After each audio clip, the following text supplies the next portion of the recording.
Welcome back to another episode of Already Everything. I'm Erin Lyons. I'm Erin Adewale. And so today, we're going to be talking about everything sacred unions.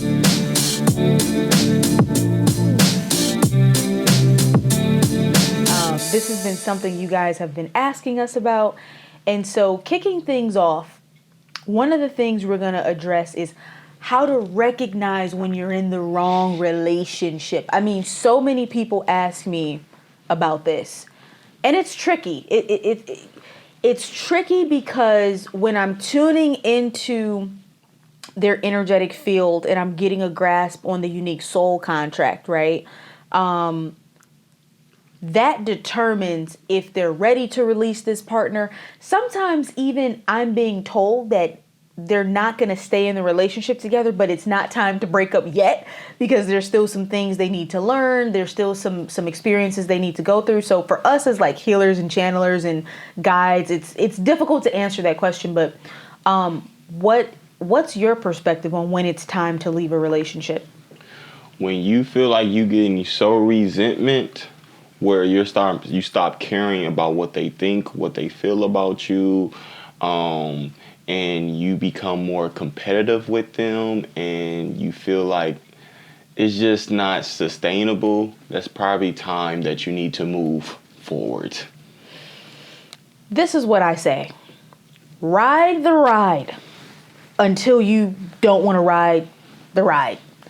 Meaning, only you can truly know when you are done with a situation, with a job, with a relationship, with any circumstance or scenario in our life. I truly believe that people will stay in things until they're ready, until they've expanded beyond that thing. Yeah. So you might be with someone right now where maybe everything is not perfect, but you see the good in them, you see the light in them. There are enough things that are making you want to stay. But maybe there's that question in the back of your mind, but is this the right person? If you're still asking, is this the right person? It's probably not the right person. But if you also haven't left yet, what I was going to say is stick around to find out. Yeah. And there's nothing wrong with that because anytime I've left a relationship or ended a relationship, I was pushed to a point. And when I got to that point, I was like, that's it, I'm done and there's no going back. Yeah. You know what I mean? Yeah. Like sometimes we have to be pushed to that point. Absolutely. And I want to touch on something that I think is going to help a lot of people. I want you to see, are you loving this person for who they are at that time, or are you loving them for just from their potential, what they can be? Mm-hmm. Mm-hmm. Just this situation of that's going to help you to see, are you loving them from a conditional or are you loving them from an unconditional? Another thing that I want to talk about is, do the person want to grow? Do the person want to advance with you? Right. If the person want to grow, if the person want to advance with you, ride the vibe. Mm-hmm. But if they like you trying to grow, you trying to elevate, and they trigger every time you trying to grow, you trying to elevate, that's probably meaning that you're probably in a karmatic relationship than a divine relationship. In my personal experience, when I've stayed in a relationship that I was questioning, I recognized that it was a huge part of my personal ascension. Meaning the potential that I saw in the person and the love that I have for the person is what kept me in it for as long as I was in it.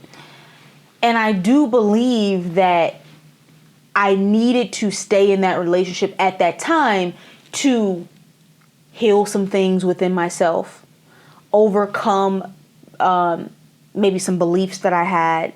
And so this is why I'm saying, if you feel called to stay right now, even though like there are some things that you don't like, it doesn't mean that you're going to stay in that relationship, but it may mean that you need to be in that relationship right now. For your spiritual growth. For your spiritual growth. Absolutely. But I love what you brought through on, does this person want to grow?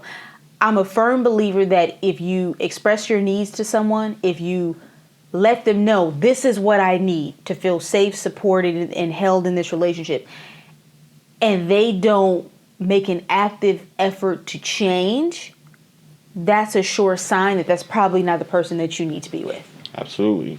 Because in relationship, you got to have compromise. You got to, how you think, how I think, and how people in a relationship, it's different. So you got to be like, yo, this is what I like. This is what I desire. And to be in a co-union with each other, you're going to have to talk about these things, express these things so you guys can be in that sacred union. And I tend to be very blunt, and I think this is where a lot of women are activating their throat chakra, finding their voice. When you express to somebody your needs, what I like to do is I say, hey, this is what I need. Are you willing to try? Or are you capable of basically giving me this? And just put it on the table. I think a lot of people in relationships, they try to hide from the truth of what they need. And it's like this game of hide and seek that they're doing with each other. You have to be honest. You have to be authentic. You have to be vulnerable. But you have to be truthful.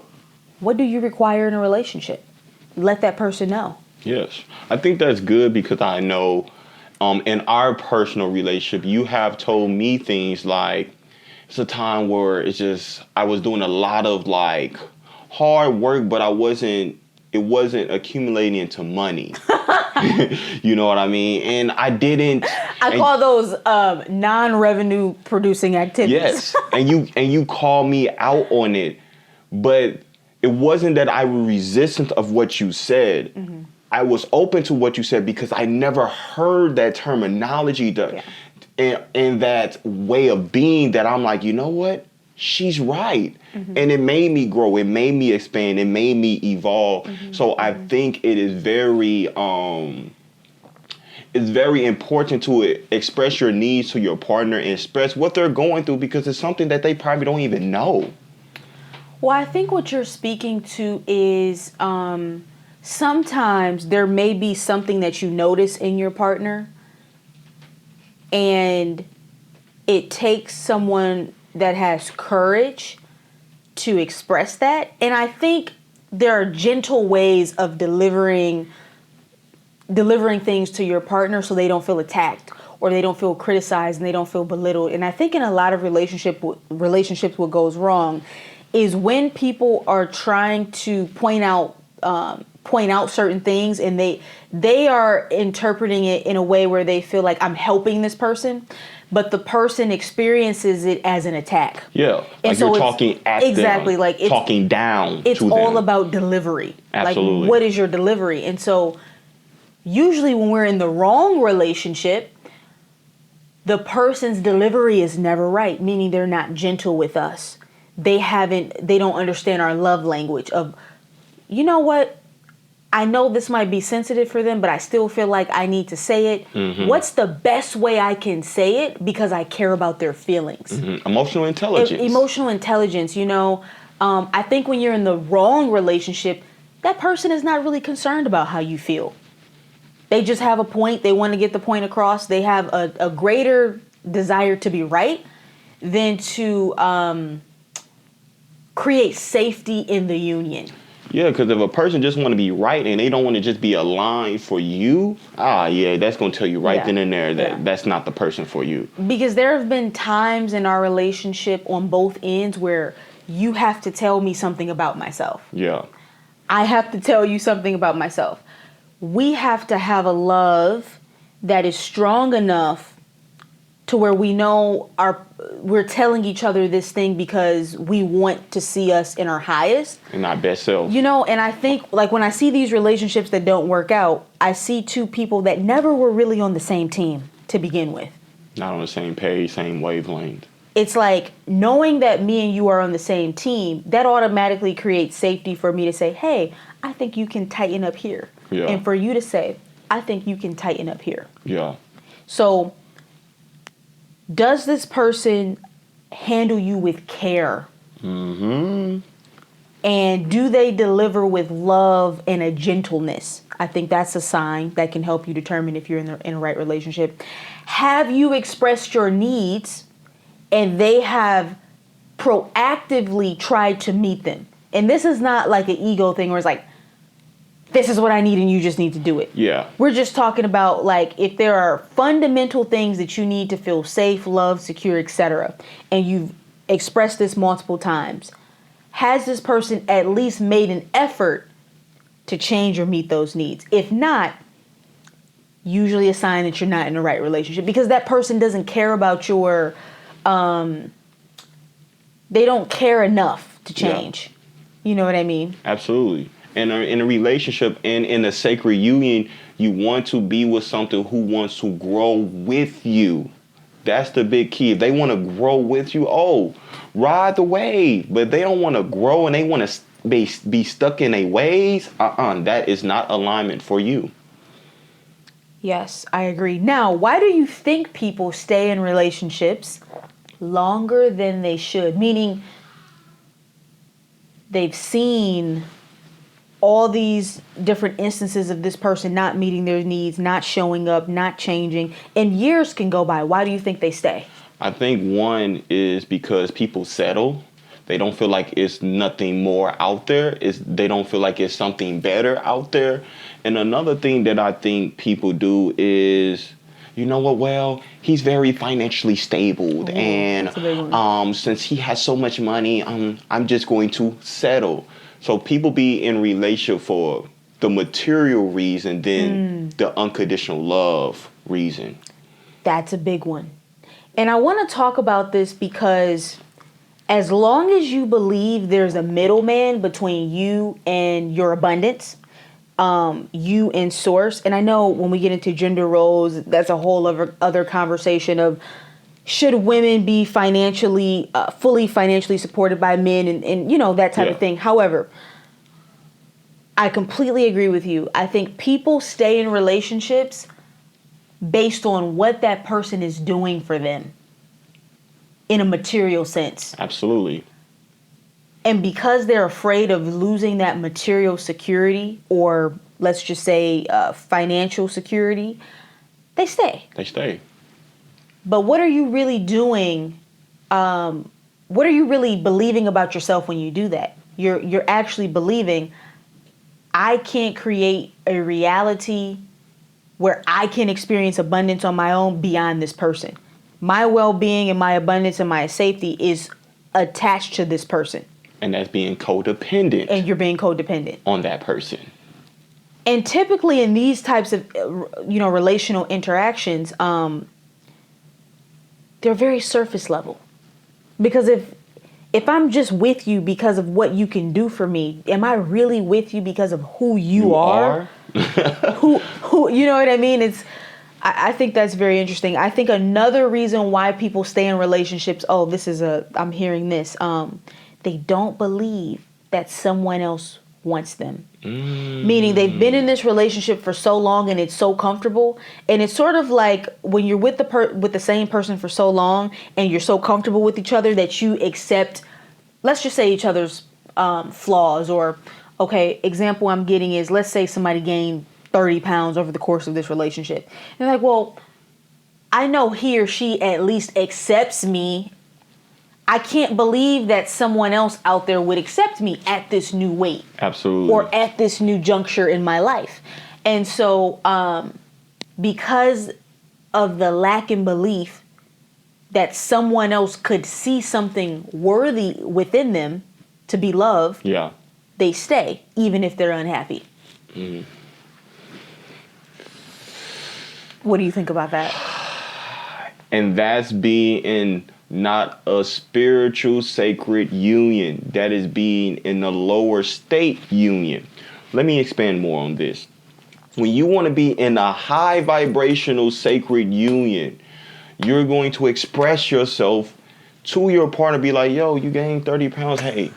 And it's not to say like, hey, you're fat. It's just to express like, hey, let's work on this. Because it's not about just you. It's for what I want, but it's also I want to help you. Not be like, oh, are you fat? I'm just going to leave you. That's being in a high vibrational sacred union. Does this make sense? How I interpret what you're saying is a sacred union, being in a sacred union with someone doesn't simply mean someone who accepts you unconditionally and condones certain behaviors. Yes. It's someone who, yes, they love you unconditionally, but they're also going to challenge you to be your best version. Absolutely. Absolutely. It's setting the expectation. It's setting Okay. the standard of excellence where I'm just going to let you be 40 pounds when I know you don't want to be 40 pounds. Right. I don't want you to be 40 pounds. So let's work with this together. That is real unconditional love, when then just not say anything. Well, I want to walk on eggshells. I'm just not going to say anything because you're going to feel some type of way. No, that is a lower state of love. And going back to the comfortability, I think what people do is two people can get really comfortable with not challenging each other to be their greatest version. So it's like, hey, you gained 40 pounds, I gained 40 pounds, we're both gaining weight together, we're both in maybe low vibrational, unhealthy habits together, or like whatever this looks like. We're using weight as an example, but this is just, Yes. this can show up in different ways. Like, in terms of behaviors and patterns and things. And I think it becomes a trauma bond. Ooh, It's a trauma bond. One. It's a trauma bond, right? Because you are in this energy with me, even if I'm not happy, it's safe for me to stay with you than it is to believe that I could actually be in a healthy and fulfilling relationship. Because you condone my my negative behaviors. And I can relate to it because I went through the same things. And that's what a trauma bond is. It's when two people are invested in their relationship based on the premise of, hey, we went through this together. We experienced this together. We got through this together. Or when we met each other, we were in both chaotic, unhealed places, and that was the foundation from which we connected. Absolutely. A person could believe, you know what? Well, Wale accepted me when I was broke or when I didn't have anything. I'm now obligated to stay with him. So I think another layer of this is people stay in relationships out of obligation. Mm-hmm. You might be listening to this right now, and you know there's something in your spirit, in your heart, in your soul that's telling you there's something else out there for me, but you feel guilt and you feel obligated to stay in your current relationship out of what you believe this person has given you or accepted from you in the past. Yes. And that is also you.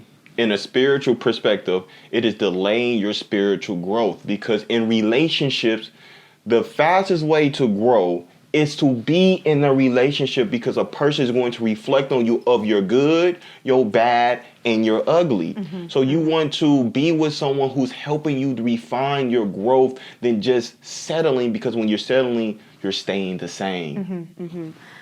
One more pillar of this, and I see this a lot with different clients that I work with, they feel like if they leave, that person will not find happiness again. So it becomes self-sacrificial, meaning, well, if I leave, this person would be worse off without me. When in reality, I want people to start looking at this through the lens of soul contracts, right? Their higher self is actually asking you to leave. Because when you leave, will they be hurt? Will they be in shambles? Will they fall apart? Yes. But it's going to expand them to grow. But will this be the breakthrough that they need to make changes for their highest advancement? Mm-hmm. So you might be with someone right now who's not changing. Why are they not changing? Because they're comfortable. They know you're going to stay. They don't have an incentive to change. Sometimes being left or someone expanding beyond you is the reality check you need to see where you have been stagnant. And so sometimes we're actually not honoring the soul contract in place. If the time is up, the time is up. This is something I personally experienced in my most recent relationship before our relationship. It's like the universe literally said, time is up. You can't worry about how this person is going to respond, how they're going to react, what they're going to do with their life after you. You've given them enough time to arise to the occasion. And what you're actually doing now is you're holding yourself back from your own expansion because you're trying to, you're trying to handhold them. Yes. And it's the reality check that they need. Mm-hmm. They will be more by you honoring now what's your side of the contract, which is I'm going to leave. Absolutely. And I want to talk about something you just said you said you're hand holding. When you're hand holding a relationship or a man, let's say a man, you are being the mother to that man.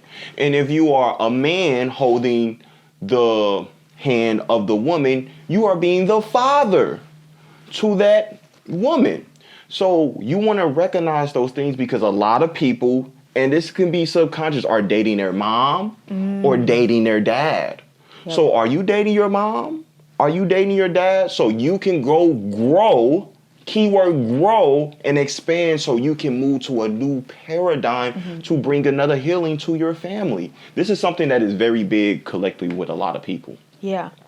I think most of us have attracted aspects of our mother or father in partners. And that doesn't mean that it's not all negative. Yes, correct. This doesn't mean it's all negative, but you want to see, are you in the lower state of it? And more so from the trauma of those relationships. Yes, is it a trauma bond from it than it being a sacred union of it? And what this can look like is, let's say you had a mother or father that wasn't present with you. And that's always been, and maybe it's subconscious, you're not even aware of it. 9 times out of 10, you will then attract a partner that doesn't notice you, doesn't give you compliments.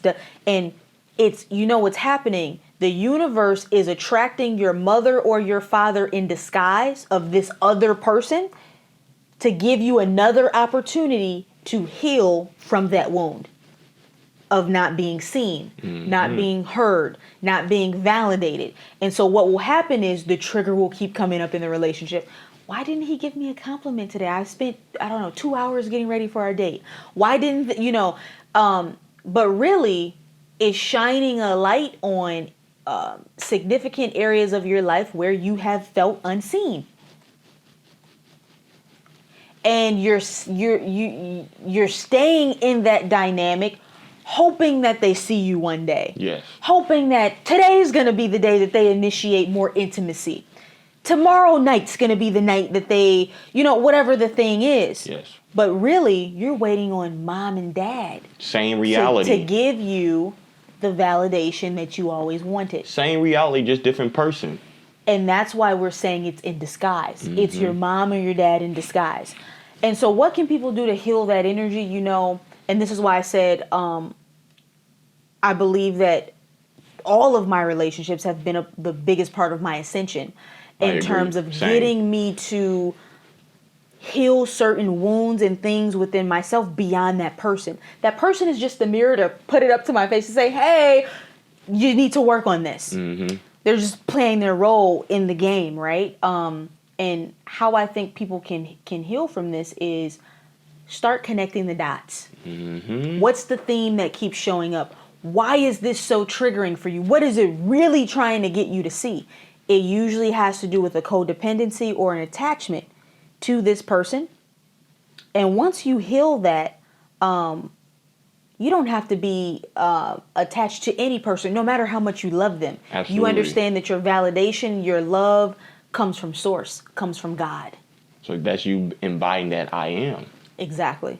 Then looking for a relationship to show you I am. Is you knowing this is who I am and I want to be with someone else who's in their I am. And that's the energy of being in a sacred union. So this next topic has to do with how to navigate a relationship with someone who is not spiritual. And this is coming up strongly in the field because a lot of people are awakening to higher spiritual truths, but they find themselves in a relationship. Let's say they've been married for 30 years and they're expanding and they're coming into all this new material. They might be landing on this podcast right now, but they're with someone who is not. What is your advice? Advice. I personally think, in my perspective, that some people think that being spiritual is doing yoga, understanding chakras, speaking light language. That's not all spiritual. Not to say that's not spiritual, but as long as a person advancing, evolving, and they growing, they are spiritual. Even if they don't say that they're spiritual, they're still spiritual. So see where they are in their journey of how they move with their spirit being. Now, if you with a partner and you feel that you are expanding and you're elevating and you are getting in tune to yoga, you are getting in tune to these practices, these modalities who get more embodying your spirituality, and they like just staying the same, Yeah. that's probably telling you guys are shifting vibrations. And now you have to see within yourself, is this a person that I need to be with still? Is this a person that I want to accept that they're never going to be this way and I'm going to be this way? That's when you're going to have to see, well, is this a person that I need to stay with? Or this a person that, you know what, I want to be with them, even though they're not like that. Which is still possible. And that's okay. And I want to speak to that because oftentimes when people get on the spiritual path, right, they think, I need my partner to be equally as spiritual. I need my friends to be equally as spiritual. I need my family to be equally as spiritual. And you know what happens? You can miss out on the goodness in people. You can miss out on the light in people because you think that they need to be a certain way for you to love and accept them. Exactly. I have been in relationships with people who are not spiritual in a sense of being into everything that I was into, but were some of the most spiritual people I've ever been with. And what I mean is, it was in their being.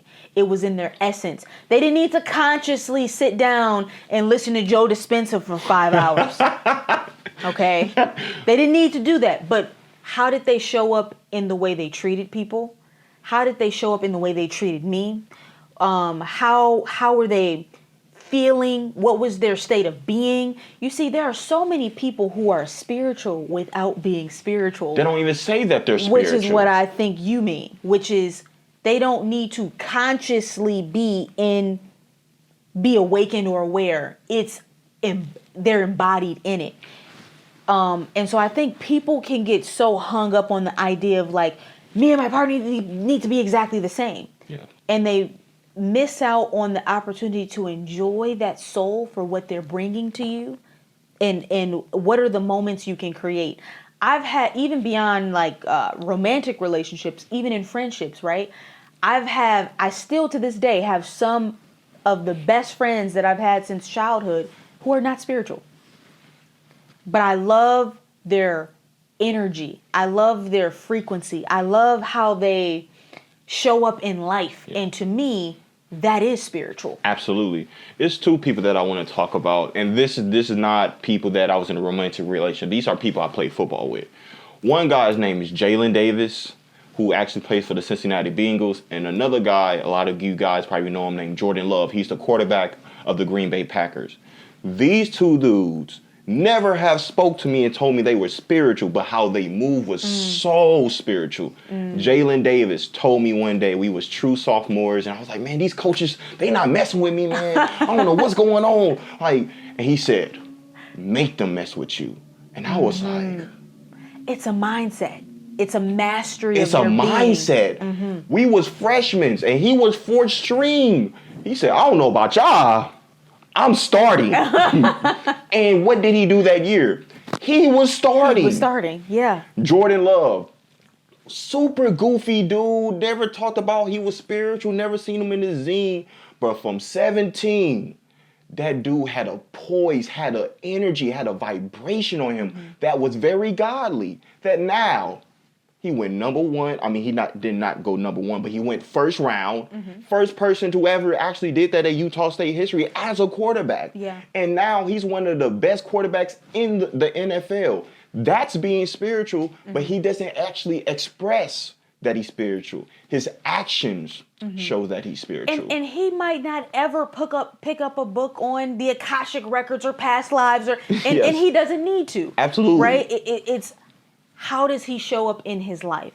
So for people who are in relationships with someone that you feel like you're expanding beyond in a spiritual sense, I want you to look at what is their state of being, how do they treat people, and are they happy? Because if they're bringing positive energy to your life, if they love you unconditionally, if they accept you unconditionally, that can be enough. Now, there are instances where we do just expand beyond people. Absolutely. And that's true. And what I'll say to that is when time is up, trust me, the universe will let you know. You don't need to force that. The body is going to tell you. It will just, it's going to be absolute truth. they will vibrate out of your life. You will vibrate out of their life. Something will happen. Something's going to happen drastic where you're like, you know what? It's time. It's time. Exactly. And so if that moment has not yet come, sit in the presence of who they are now. Enjoy it for as long as you can, because these are soul contracts. Yes. These are soul family, usually souls that come in at different phases and different points of our life. And I mean, for years in one of my relationships, I would just always hear my guide say, enjoy it, enjoy it, enjoy it. And so when you enjoy it, you don't have any regrets, because not only did you extract the best out of the potential with that person, you didn't spend your time being miserable, wondering and worrying about, is this the person or not? Yeah. Yeah. So I think that's something that people should practice. Now, how do you think we can attract a spiritual partner? I know that's a goal for a lot of people. Especially in this space. Yeah, in this space. What do you think? So this is something that I did. So something that I did was got my journal and I wrote everything that I wanted down in a partner. I wrote down my non-negotiables. And then what I did was I went into a meditation within the white space and I start to see that partner. I start to feel the vibration of that partner. Mm-hmm. I felt the emotion of living and being with that partner. Mm-hmm. And then those things that I asked of that partner, I became that as me, for me. Because if you're asking someone to be something and you're not going to attract that. You're going to attract what you are. And now this is a big thing that I want to speak of. You don't track what you want, you track what you are. So if you want something, make sure you are that and you will get exactly what you are looking for. I love that, because essentially what you're saying is you can't require this person to have all these things on your list checked off, but you are not that person. You want something that you have not yet embodied. Yes. And you know what I think? I want to talk about soulmate manifestation, right? I think what people do is they focus more of what they don't want in a partner. So they go, well, and it's based on experiences that they've had, right? From past right. partners, so, absolutely. They're like, well, I don't want someone who doesn't clean up after themselves. I don't want someone who, let's say, is not financially stable. I really don't want someone who has this or that, and like all these things. But vibrationally, what are they saying? Universe, bring this to me, because that's where the focus is. That's the focus. And so I think a lot of people who want to attract a spiritual partner, you know what they do? They focus on their perception and their idea that spiritual partners are lacking or unavailable. So they focus on the scarcity of that. Well, there aren't enough women who do this. There aren't enough men who are into this. And that's their perception. And so guess what? Because you believe that, that is what the universe shows you. Because think about this. Let's say in your town, wherever you live, even if there were only 5 other spiritual men or women, if you focused on the abundance of those men and women being available, the universe would bring them into your field of awareness instantaneously. Now, similarly, you could, let's say you're in a city where there are hundreds of other spiritual people, but because you focus on the lack of those people being available, you won't meet not a single one of them. If you want to attract someone who has the qualities that you desire, first step is believing that they exist. believing in the presence of that potential, that possibility. And this is specifically important for like this particular space because people do tend to think there aren't enough other spiritual people around. You have to convince yourself that it is. There are people who think like somehow. I think. There are people who believe what I believe because even if I'm looking at me and your relationship, it is really rare. Yes. That a psychic black woman and man would find each other and be together and do this work. But on some level, we both had to believe that was possible. That it was possible. Or, even if we weren't consciously thinking about it, we had to be in a frequency to where we were vibrating as the match to each other. Mm-hmm. Absolutely. We had to be so embodied in our own mastery that we attracted another master. Just like me and you did. That's what I'm saying. Absolutely. That's what happened. Yes. So yeah, if you are looking at me and Wale's relationship and you're like, well, is that possible for me? Absolutely it is. If you desire it, it exists. But we also have been in relationships where we were okay if we didn't have someone who was equally on the same page as us. Because we both been in relationship where someone wasn't spiritually yoked as us. Exactly. And in the acceptance of it and not needing it, we actually attracted it because we weren't vibrating, I really need it, yes. Which is essentially, I don't have it. Yes. And we also learned the lessons of, you have mastered being with someone who's not as spiritually yoked as you. Which is actually mastering unconditional love. And before we kind of shift into the next thing, I want to just highlight this. One of the most profound parts of my ascension was being in a relationship with someone who wasn't consciously aware or spiritually awakened, but who accepted me unconditionally as I was going through my awakening.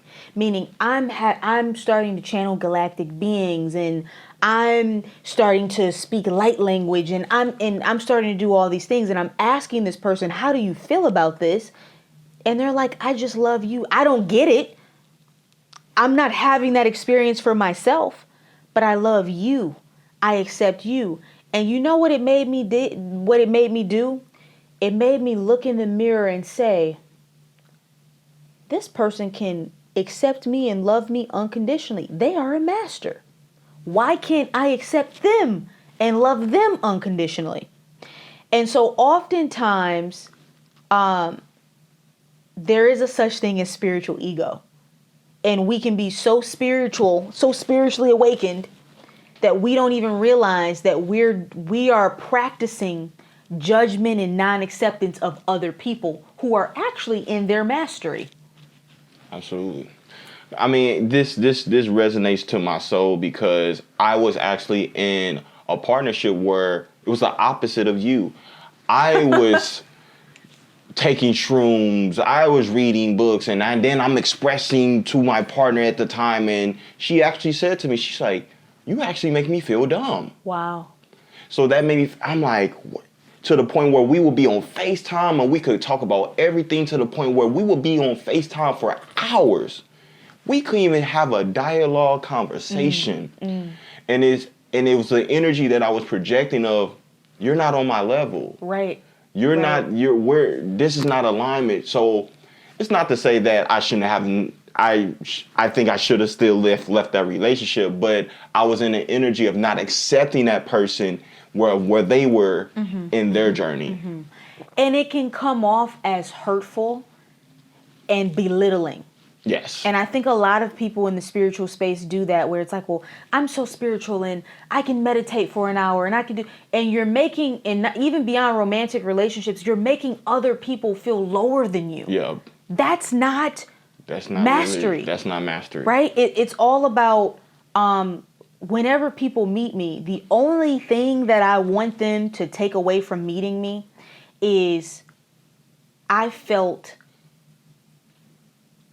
acknowledged in her presence. I felt safe and seen in her presence. Because sometimes, like people who know what I do and kind of follow what I do, and then they meet me in person, it might be like this energy of like a pedestal energy, right? Yeah. And the only thing that I want people to take away from me is I was able to enjoy my time with her. Because I'm no better than anybody else. Absolutely. And it's the same thing with relationships. You are no better than anybody else, regardless of their level of consciousness. Yes. Even with your family. You're like, I have a toxic family. Okay, you're still not better than them. Yeah. Because we're all connected to the same spirit, to the same consciousness. And I think this is what true ascended masters, like when we think about Jesus, I think about somebody who was humble. Yes. Someone who had the keys to the universe, the keys, the direct line of communication to source, but could be in the presence of a poor person, a sick person, a prostitute. Yes. And being And an art. still see them as holy. Yes. And being in the art of acceptance. And accept them and see the God in them. Mm-hmm. If you start seeing the God in every single person that you meet, I truly believe that so many relationships would begin to flourish. It will. There's no way it will not, because you will be in the active service of not being in the energy, I want people to serve me, I am God. You're being in the energy of being an active service for other people and seeing the God within them. And that's what the source of all that is, what is want us to all do. And the whole theme of this conversation is sacred union. What is the frequency of something that is sacred? It's something that is honored, it's something that is respected, and it's something that is cherished. So if you want to attract a sacred union, are you already approaching relationships in your life as sacred, meaning you see the God in them? Because that's gonna elevate you to a frequency where you can hold that level of benevolence in your interaction with the person. I think that will be amazing for people. So let's talk about challenges in relationships and resilience. And how do you think people should navigate challenges in relationships? Because what I'll say is somebody could look at our relationship, right, and they could go, two spiritually evolved people, they seem to be on the same page. They probably have no issues, which you and me know is a lie, right? Every relationship has challenges and phases that you have to go through. How do you think people should approach those seasons of relationship? I want to speak of it as a man, and from a man perspective, you have to learn how to be a divine, gentle man. You have to learn how to be gentle of how you express to your partner. You have to learn how to, you know what? I probably should shut the fuck up right now. And I'm not in my same way of thinking right now. Let me go outside. Let me go on the balcony. Let me go downstairs. Let me go on the walk. On some people, hey, let me go smoke. Let me go drink some wine. Whatever your way is, channel your emotions and channel in a space where you are safe with your partner, because when you are a man with your woman, she needs to feel safe, because women, they're going to go through roller coasters. And, do you hear what I feel and all that? You have to you have to be that rock. You have to be that gentle giant as a man, so you can allow your relationship to keep growing, keep expanding. Now, if you're a man or a woman, talking in the space of touching, touch your partner. Give your energy of your child, your inner child nature to your partner. And the vibration that you put out, that's going to calm them of like, they really see me.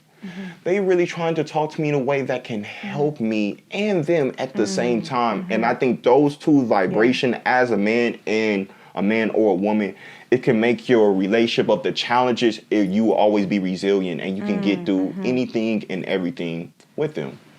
You know, I have a few things on this, and I think it's so easy to wake up every day and notice the things that your partner is not doing. And the more you focus on that and you amplify that and you express that, it can make your partner feel like they're not good enough or overly criticized. And I think when we're navigating seasons of challenge, and this is difficult, to find a way to still see the goodness and the effort and try to amplify that more than you amplify what needs work. Like, it obviously you have to address things that need work, but I think when relationships go wrong or go south and they end, both people have started seeing more in each other what they don't like, and they forget what they fell in love with. Yeah. But it takes practice, and it has to be an active effort, right? I can wake up in the morning and I can go, "Hey babe, like you didn't wipe the counter down," or very human things. You didn't put in that load of laundry. You didn't put the dishes in the dishwasher like I asked. And every day I can wake up and I can focus on that, and I can let that drive me crazy. And I think a lot of women actually do this. I can let that drive me insane. I'm so irritated. I'm so upset. But I could also wake up and I can say, okay, he didn't do that. He didn't do that. He didn't do that. But he did this, this, and this, and I noticed it. I noticed that you changed the cat litter. Thank you. I noticed that you did this thing without me asking you. And I think the more you choose and decide to see those things, your partner will feel loved and validated and will actually want to do more of what you've been asking them to do. Yeah. So highlighting, acknowledging, recognizing where your partner is making an effort and what positive things they are doing, and making it a point to talk about that more than you talk about what they're not doing. Another thing that's really helped me in seasons of challenge, even in our relationship, is remembering the higher agreement, soul agreement, meaning maybe right now this whatever we're dealing with is really frustrating or it's really challenging, and you could even be wishing, I wish this wasn't an element in our relationship. I could be wishing, I wish this wasn't an element in our relationship, but it is. And we both, from a soul perspective, chose for it to be, because there's something that we're here to master. There's something that we're here to heal. And there's something that we're also here to share with the world. And so whenever I think about the bigger picture, it helps me make sense of what I'm learning in the moment within my relationship. The next thing that I'll say is understanding that your relationship with a person is a mirror. It's always reflecting back a piece of you that you're actually being gifted to heal, master, or expand. And so in that way, even when it's challenging, my relationship can always be a gift to me. Mm-hmm. Yeah. But challenges are not easy. Challenges are not easy, but I think we need challenges for growth and to build resiliency, because it's not one perfect relationship out there. People are going to go through rise and a fall. It's going to be a time where things are 80-20. Sometimes it's going to be 70-30. Sometimes things are going to be 50-50. But what are you willing to do for the person that you love unconditionally? Mm-hmm. I think that's the biggest keys that people can really embody in their relationship that can help them keep growing and evolving their relationship. So speaking of 80-20 and 50-50, and that's like a huge conversation within culture right now, I want to ask you how you feel about gender roles. What I feel about gender roles is it depends where you are in the world. Mm-hmm. It depends on where you are in consciousness. Like, for instance, I'm Nigerian. I'm Nigerian American, but in Nigerian culture, women do everything. Mm-hmm. Women cook, they clean, and the men, they just go make money and they go do what they do. Mm-hmm. So, but in our dynamic, that's not our dynamic, though. You don't cook and... First of all, I clean. Yes, I'm saying... I don't cook. I buy food. Yes. But I clean a lot. Absolutely. But what I'm saying is, it's like the man's not even thinking to do that. Yeah. It's like not even... Mm-hmm. That's what the women do. Mm-hmm. But... what I'm trying to really get out with that is it depends on what you need in your relationship. of I the like gender that. role. I like that. What do you need in your relationship? I personally don't need my woman to cook every single day for me. I'm okay with that. I know it would be nice, but It would be nice, but this is not something that is a non-negotiable Sure. with me. You know what I'm saying? And you have to see what is your non-negotiables and what is not. Yeah. Yeah. Some people want a man that is making a whole lot more money than they are as a woman. You know what I'm saying? And that is valid, but that's not all relationships though. And why do you want your man to make all that money and you just not do anything? Why? Do you want to just be a stay-at-home mom? Do you just want to be a traditional woman? Some women don't want to be a traditional woman. Right. You know what I'm saying? Like, for instance, you said, listen, what if I want to be an astronaut? I did. You know what I'm saying? Yeah. What if I want to be an engineer? Yeah. And I'm a type of person, go be an engineer. go fly planes, go to the moon, go to the Mars. Right. You know what I'm saying? So you have to see where you want to be with your relationship. But I want to touch on gender roles. I think we live in a delusional world of gender roles, me personally. I think the traditional way of Western society of how we move with gender roles is not sustainable. If a man makes the money all the time and the woman is just at home cooking and cleaning, taking care of the family, I just don't think that's sustainable in my own personal opinion. I think the woman should do what she loves. She should live in her purpose, just not through her kids, not just being at home. If she got a job or she doing her purpose, she might meet some other people, some friends to help her and grow on her journey. Now, some people would argue, well, she's not, in that instant, if a man is not providing for her financially, she's not allowed to be safe in her feminine energy. And in my perspective, I think my perspective is not to say this is absolute truth. I think a woman that wants to rely on the man financially is a woman that is in disempowerment. Because if the man is not there, what are you going to do?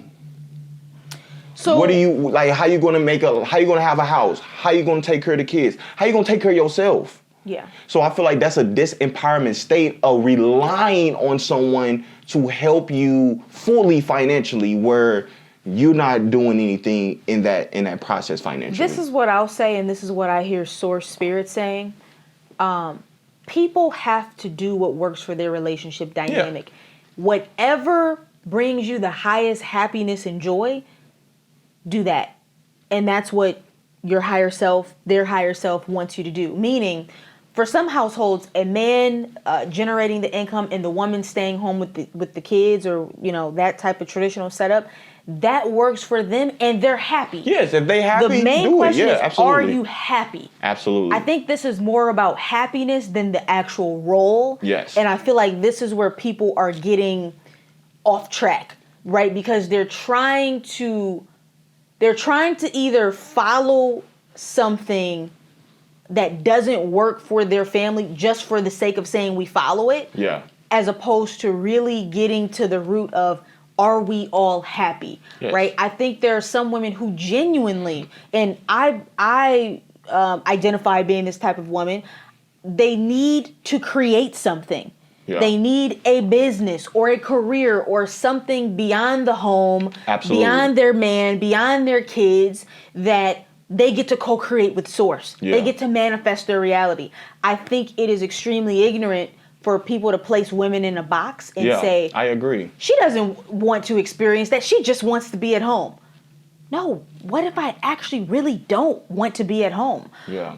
And so if that is if that's what makes me happiness, and that's what creates a happy home in my relationship dynamic, I don't think people get the right to say, oh, well, she's not safe in her feminine energy. Yeah. Now, I think there are also relationships where, there's a 50-50 thing going on, where like the woman brings in income and the man brings in income and it works for them and they're happy. Whatever makes you happy, do that. Yes. And I think that's the best foundation to have. Whatever, if it's 50-50, 60-40, 70-30, 80-20, are you guys happy? And as long as you guys are happy, be in that. But to say that it has to be a certain traditional gender like role, it's one way or the other, like the Brady Bunch, I don't believe that. I don't believe in that. I also want to speak on this one last thing, which is there may be a season where I'm giving 80 and you're giving 20. There may be a season where you're giving 80 and I'm giving 20, based on life. Just life be lifing. And if there's true unconditional love in your relationship, I think that determines your ability to be malleable and flexible. Yes. You might meet someone in a season where they're not necessarily thriving at their highest potential, but because you love them, you're willing to be on that journey of nurturing and supporting them. What are your thoughts on that? I think that is ideal, because sometimes a person from their past was in a certain culture, a certain environment that they're not living in their highest potential yet. That a person, that a woman or a man could see them, be like, you know what? I see them for who they really are. I want to help them. I want to help them expand. And I think that's true unconditional love. It's sometimes a man is going to be making more than a woman, and she got to rely on him sometimes until she get on her feet. It's sometimes a woman. I think I just said that a woman is going to have to rely, but a man is going to have to rely on his woman.